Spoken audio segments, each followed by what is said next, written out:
রাধে রাধে। চলো রাধে রাধে নাম নিয়েই শুরু করা যাক আমাদের গোপু সোনার ড্রেস ডিজাইন। তো এই ড্রেসটা কিভাবে আমি গোপু সোনার জন্য মেকিং করব সেটাই এখন তোমাদের সাথে শেয়ার করব। এখানে একটা অরেঞ্জ কালারের ফেব্রিক নিয়ে নিয়েছি, একটা রয়েছে প্লেন এবং একটা রয়েছে এরকম ডিজাইন করা। তো এই পার্টটা নিচের দিকে রাখবো আর ওপরটা আমি কিভাবে সেলাই করি সেটাই তোমরা পুরোপুরি দেখতে থাকো।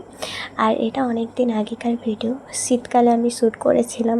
তোমরা হয়তো ভাববে এত গরমে কীভাবে সোয়েটার পরে আছে। না, এটা সোয়েটার মানে এখনকার ভিডিও নয়, এটা মানে শীতকালের ভিডিও।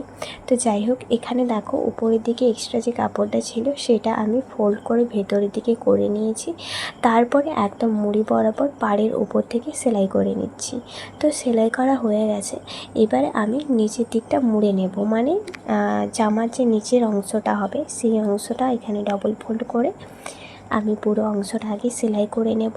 তারপর পরপর স্টেপ অনুযায়ী ড্রেসটা কিভাবে বানাই সেটা তো তোমরা দেখতেই পাবে। আর এই ভিডিওর বড় ভিডিও অলরেডি আমার চ্যানেলে পোস্ট করা হয়ে গেছে, যারা যারা দেখোনি অবশ্যই গিয়ে কিন্তু চেক আউট করে নিও। আর মিনি ব্লগ দেখতে চাইলে পরপর পার্ট ওয়াইজ তোমাদের দেখতে হবে, না হলে তোমরা বুঝতে পারবে না যে গোপু সোনার ড্রেসটা আমি কিভাবে বানালাম। তো এরপরে দেখো দুই ধারটা আমি কিন্তু ডবল ফোল্ড করে আগে সেলাই করে নিচ্ছি। তারপরে এই জামার পরের স্টেপটা কিভাবে করি সেটাই করার পালা আর কি।